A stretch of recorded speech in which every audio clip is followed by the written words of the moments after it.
Hello sa mga ka-lifestyle. Alam nyo ba kung bakit until now, hindi pa rin natatapos yung pagbabatikos kay Tito Soto ng taong bayan?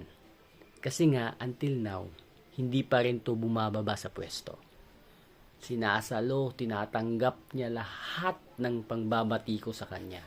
Lahat ng mga kahihiyan, paninirang puri, tinatanggap niya po yan. Pero hindi niya po nababasa ang lahat ng mga yan. Maybe yung mga relatives nito, yung mga nakakabasa ng mga masasakit na komento nagmula sa taong bayan. Kahit ako mismo, nagbabasa lang ako, medyo masakit talaga basahin, yung mga comments ng mga netizens sa kanya.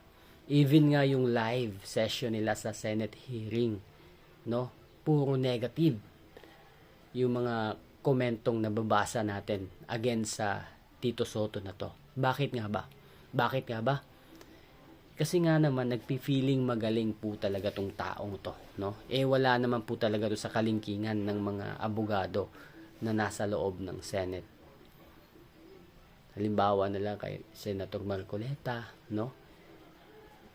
nakakahiya po talaga, siguro yung mga relatives nito na nakakabasa, naaawa na po talaga sa taong to.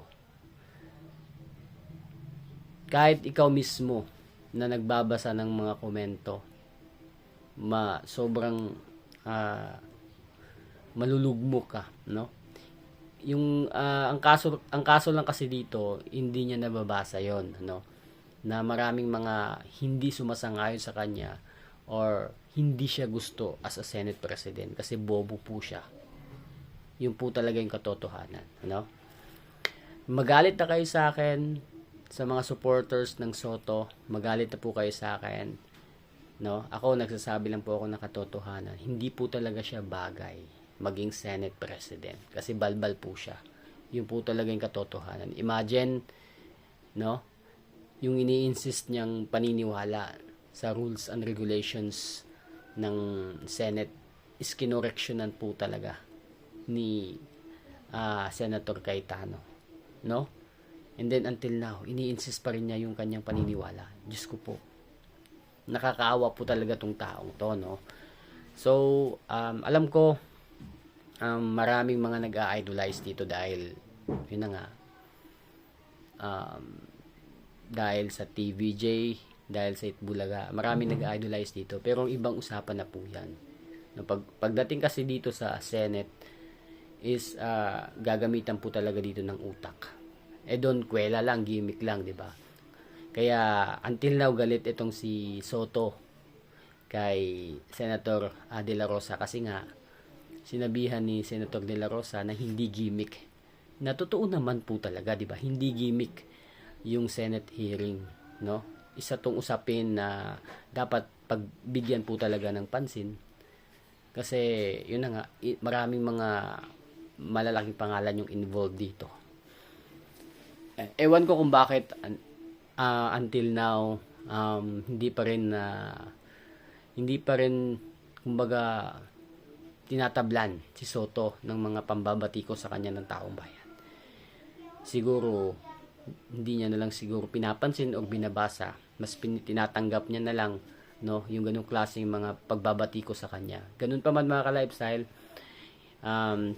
hindi ko alam kung ano yung mga hakbang na gagawin ng minority para mapababa to sa pwesto.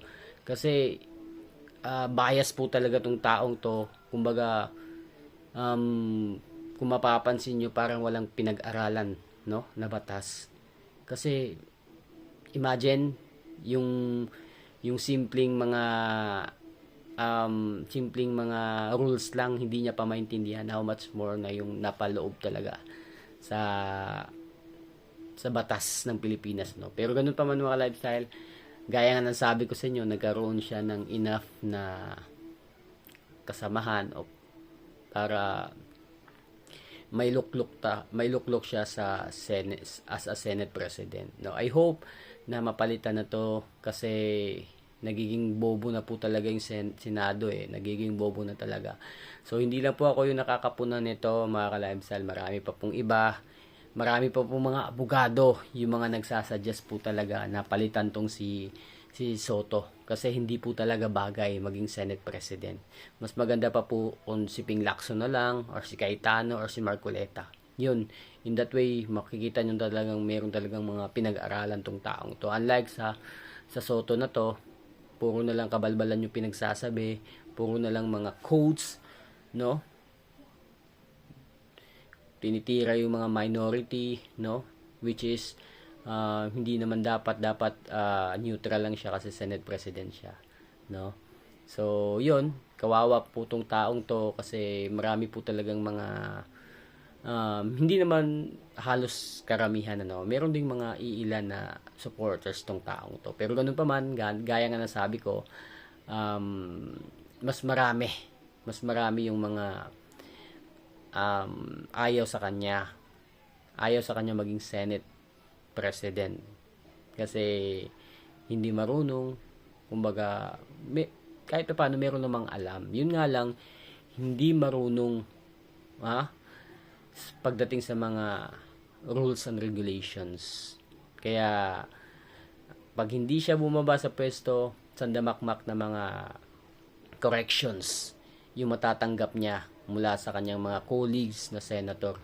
Like, for example, kay Senator Cayetano, Marcoleta, lahat ng mga matatalinong senador, questionin talaga yung mga action na gagawin niya, no? Sa loob ng Senado, sa loob ng Senate hearing. Lahat po ng kanyang mga action questionin. Kasi